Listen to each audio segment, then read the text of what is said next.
Hello my dear friends, you're in the Military Summary channel, and today we will discuss the situation in Ukraine on the 26th of June of 2024. Today we have a lot of very interesting updates, so let's start. And first we're going to talk about the United States of America. We have very interesting updates and details from there. According to information we have, the Pentagon chief spoke with the Russian defense minister for the first time since March 2023, discussing the Ukrainian conflict.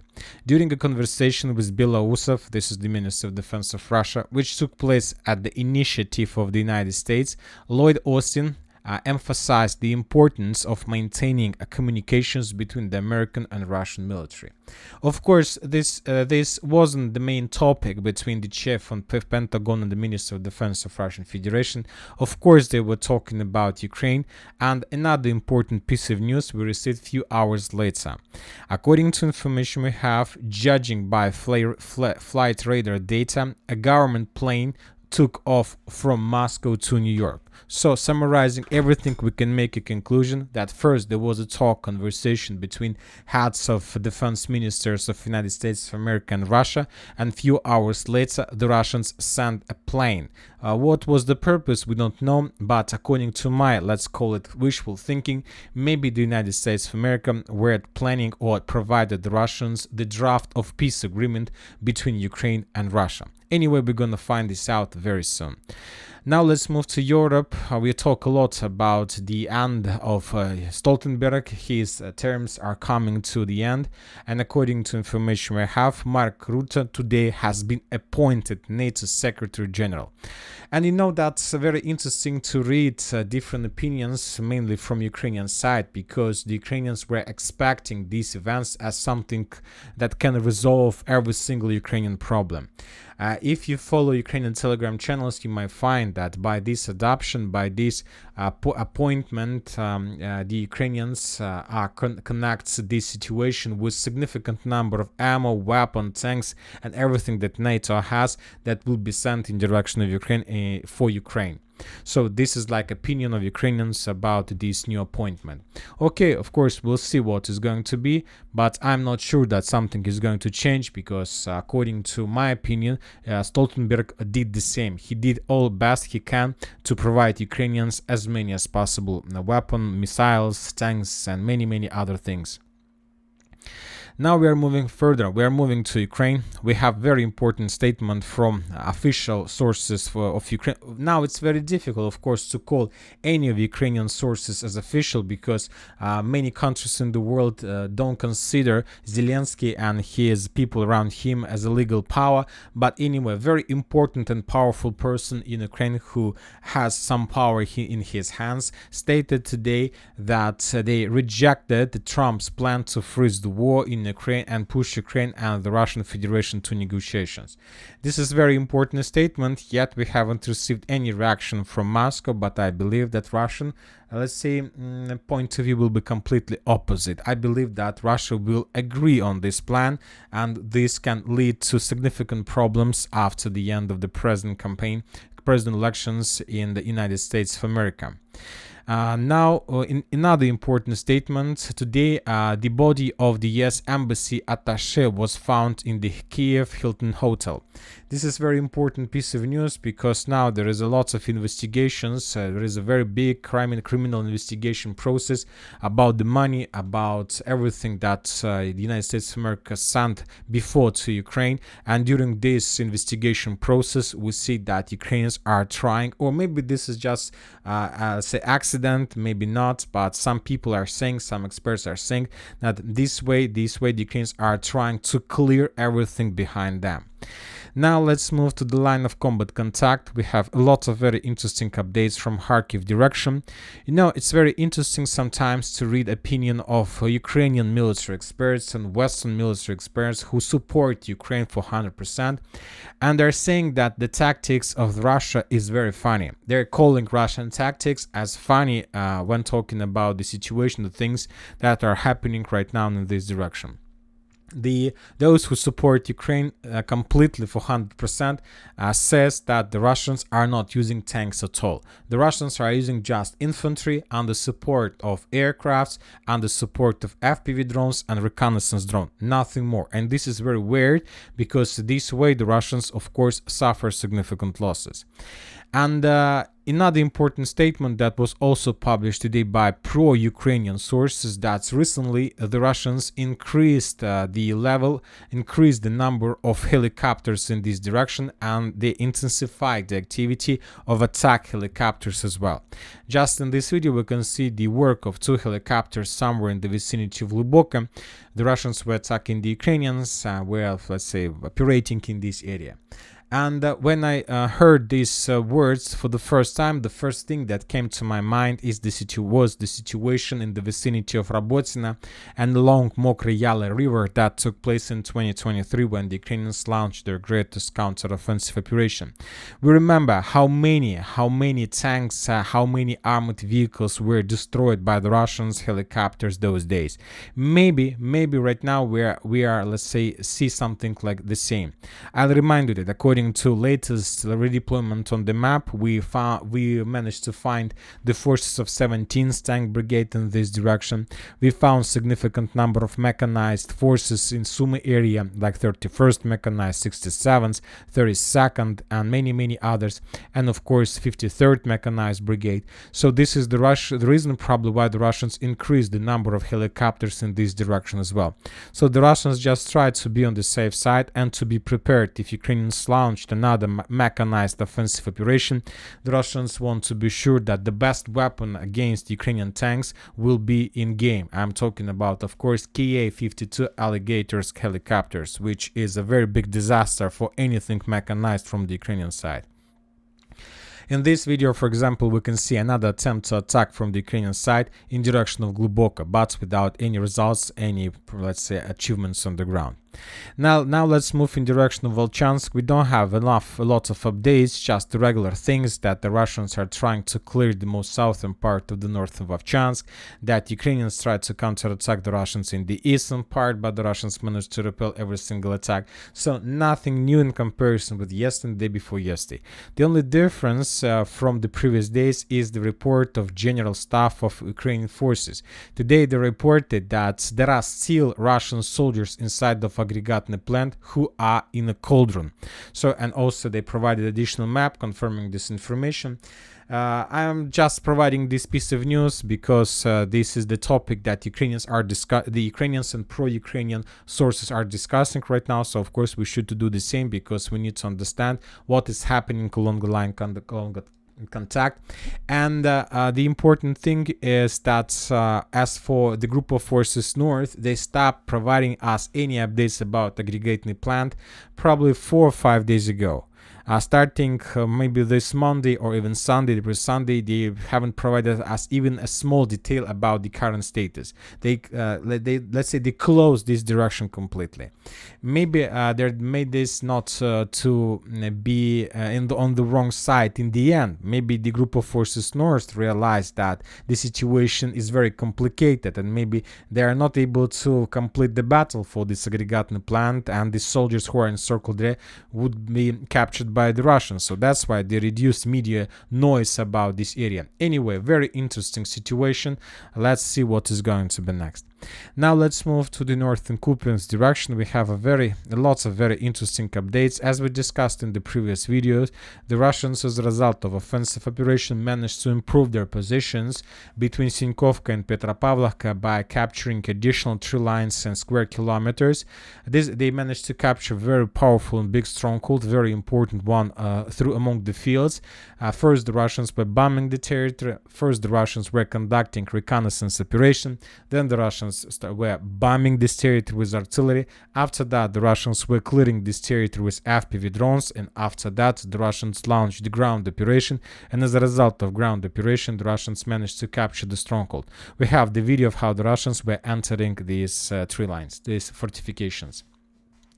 Based on this video, most of the mappers have adjusted the map. Some pro-Russian sources reported that the Russians managed also improve their positions further in the southeastern direction. So according to some pro-Russian mappers, this territory was also captured by the Russians as a result of series of attacks in this area. What is happening here? I would like to point your attention on significant number of icons of artillery strikes. The Russians, as you can see, according to the geolocations, according to the map, were bombing the Ukrainian positions along the line of combat contact massively. For example, in the forest between Liman I and Sinkovka, the Russians managed to discover another convoy of Ukrainians who was heading along this area, and the Russians attacked this territory, and as a result the Ukrainians lost the entire convoy. Also, we can see significant number of strikes in the fields between, let's say, Petropavlovka and the Stepovo-Novoselovka. Few more strikes and so on. And all this artillery activity confirms that the Russians are planning to attack exactly along this line. So, summarizing everything and summarizing the Ministry of Defense report, we can make a conclusion that the Russians are planning within the next, let's say, few days or weeks to improve their positions and to capture the territory like this. This is not something big, not something significant, of course, but this is another step to improve Russian tactical position. And as we discussed in the previous videos, the most important thing that the Russians are trying to achieve is to establish complete fire control over the main supply road that lays between Petropavlovka and Orlyanka. This control from the north will allow the Russians to begin offensive operation from Orlyanka in direction, let's say, Voskol River. So from this direction in the western direction. In this case, if Ukrainians will try to send reinforcements, of course, they will be under very heavy artillery fire. So something like a trap the Russians are trying to create. We'll see whether the Russians are able to do this or not. But I would like to point your attention also on this icon. In this video, for example, we can see how the Russians start using FABs massively on Sinkovka, Kupyansk direction. During the previous days, we got a lot of videos, but mainly those videos were about Lancet strikes, about FPV drone strikes, of how the Russians were destroying the bridges and crossings, pontoon bridges along Oskol River. But as for Petropavlovka, Sinkovka, as for these settlements, we haven't received videos of FAB strikes, which also confirms a very big Russian, let's say, ambitious Russian plans in this direction. And now let's move further in the southern area. We have reports about the Russian progress in the village by the name of Stelmakhovka. For example, today 3 different mappers confirmed that the Russians entered the southeastern part of the village. This information was confirmed by pro-Russian mappers. Lots of pro-Russian mappers confirmed that. And we have a neutral mapper who also confirmed that the Russians captured the first buildings and, let's say, streets in the village. Of course, there are still a lot of job to do for the Russians. And anyway, if the Russians are planning to spend, let's say, not so much time for this village, anyway, they need to start offensive from the northeastern part as well, from the fields between Novoselovka and Berestova. Just attacking this territory from at least 2 sides will reduce the time the Russians need to capture this territory completely, and probably this is exactly what is going to happen. Very interesting videos coming from the village by name of Chernyshina, and you know that sometimes some villages, some towns haven't been attacked by the Russians probably since the beginning of the special military operation. There is a peaceful life without any aggression, without any strikes, without any casualties and so on. And this is one of the villages of the type. I don't remember when the last time the Russians were bombing this territory, but starting of today, we start receiving significant number of FABs. Maybe the Russians managed to discover some concentration of forces, or maybe the Russians do have some plans for this area. As for Siver's direction, we still haven't received anything about Sporny. If you remember, yesterday we discussed another Russian attack towards the farms. Those attacks, we don't know whether the Russians managed to answer or all those attacks were repelled by the Ukrainians. The only thing we know for sure that today we still haven't received any confirmations, and we continue receiving updates of how the Russians continue clearing the buildings and the streets inside of the village, so which confirms that maybe there are still a lot of job to do. And concerning Razdolovka, during the previous 24 hours, we haven't received anything, so very difficult to understand the current status of this area. Chasiv Yar. For some reason, the Russians are not storming, are not attacking the stronghold. Maybe due to, let's say, problems with supply, with support, maybe due to significant losses during the previous attempts. Maybe the Russians are waiting when the Russian authorities will deliver Su-34 with, let's say, FAB 3000 equipment in this area, and then they will reduce the Chasiv Yar citadel till ruins. Very difficult to understand. But the only thing we know for sure that maybe a month the Russians are fighting just for 7 buildings and the Ukrainians are still there. Of course, we are talking about Chasiv Yar citadel. This area, this line of combat contact, this configuration of the front line, we've been seeing probably since the mid-May or something like this. As for Toretsk direction, during the previous 24 hours, we haven't received anything. We haven't received geolocations confirming Russian progress or Russian presence inside of Pivnishnya or Druzhba. We have some report from the Ukrainian side that were reported that the Russians managed to improve, to enter. So just Telegram posts, just Telegram confirmations exist that confirms about additional Russian progress. As for Avdiivka area, we have few important reports. The first is that the Russians, as a result of clearing the area, managed to find another abandoned Abrams that was abandoned by the Ukrainians during the battle for Avdiivka and the villages to the west, like Solovyovo, if you remember, Berdichi, and Severna and Avdiivka itself. One Abrams was abandoned. Now the Russians managed to find it, and obviously Abrams will be evacuated maybe to Moscow. As for Novosilovka Persha, there are still no changes on the ground. The Russians are concentrating the forces, and the only thing the Russians are doing, they're hunting, and they're trying to hunt and to destroy as many as possible of Ukrainian equipment and weapons of Western production. In this video we can see another, let's say, car that was moving along the streets and was attacked by the Russian FPV drone. In this video we can see another light vehicle that arrived in this area, probably for evacuation or something like this. In this video we can see another Ukrainian Bradley that was moving from one part of Novosilovka Persha to another, maybe trying to evacuate or maybe heading to the line of combat contact, but this Bradley was damaged and also destroyed. So as you can see, no changes on the ground, but the Ukrainians continue suffering losses. As for Karlovka, Nitailova, today in the morning we got updates about clashes in the final, let's say, for the final square kilometers in this part of the front line, but by the end of the day we haven't received anything about any progress from any side. Very interesting video, probably the vital, decisive video we got from Vovchansk, the video with Zelensky, who was making a selfie right in front of the entrance to this stronghold, to the next Forteza. I know that this is, I believe that this is the last thing that people from Pokrovsk would like to see Zelensky in front, on the entrance of the town, because always when we see such videos, probably in 2, 3 or 4 months, we can see another Russian flag waving in this area. So now the Russians have a, maybe it's a plan of Zelensky, maybe the Russians were planning to attack, let's say, in the northern part towards Konstantinovka, Chasiv Yar, but now Zelensky arrived in Pokrovsk. It's like a call of duty for the Russians to now to move in this direction. Maybe it was a very tricky plan from Zelensky's side, who knows. We'll see this obviously very soon. Very interesting video we got also from the Russian side. I would like to point your attention that the Russians continue improving their electronic warfare equipment. In this video, for example, we can see a very big, telling the truth, very big but very important equipment that probably will save significant lives of Russian soldiers. In this video we can see Russian engineer who was running through the fields with something on his back, and according to him this is the most modern, the best electronic warfare equipment that can suppress and jam any type of drone that we can see in the special military operation.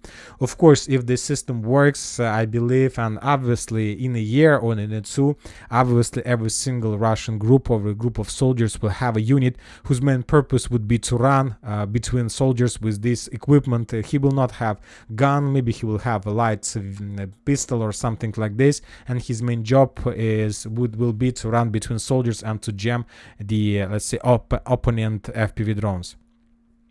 As for Krasnogorovka, no changes. The only report is that yesterday we got changes on map according to different mappers, and today we got at least 2 geolocations confirming that the Russians were storming and attacking the Ukrainian positions inside of Krasnogorovka citadel.